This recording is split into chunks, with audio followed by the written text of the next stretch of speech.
แซ่ไม่นี่ค่อยพาเต่ามากินข้าวนำนี่เต่ามากินผักนี่เห็นมั้นี่มันคือเต่าเนี่ยเด้นี่นาเบิ่งนี่ค่อยเขียวให้เบิ่งนี่มันคือเต่าเนี่ยกินผัก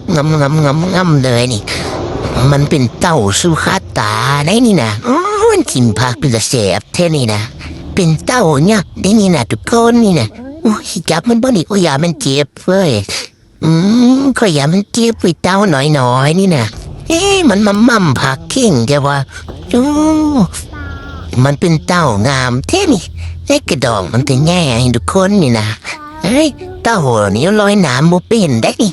มันลอยน้ำบ่เป็นนะค่อยสีสวนมันลอยน้ำนี่มันกินเข่งแต่ว่ากินบ่เช้าเลยนี่นะนี่เอาผักออกคนนี่นะโอ้ยกินผักบ่กินเข่งเลยนี่ค่อยเอาดอกอัญชันให้กินนะนี่นะมันกินเก่งมันว่าเสียปะจักนี่นะเคยฟังเพลงเต่าป่ะนี่ค่อยฟังเพลงเต่าตลอดนี่ค่อยที่ร้องเพลงเต่าให้ฟังเด้อนี่นะเต่า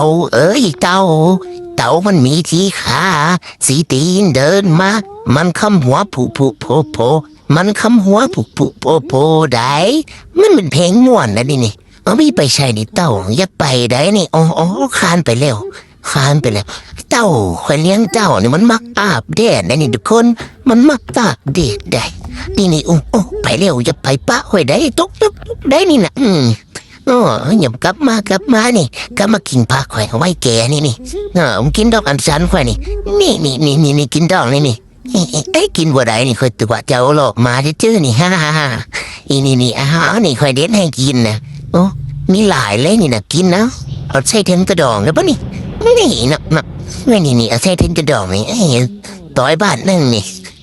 เต่านี่กินหลายได้กินบ่ซื้อกินบ่อิ่มจะเพื่อนี่นะเท่านี้ค่อยกินข้าวจนบ่ทันเต่าเลยเนี่ยโอ้ย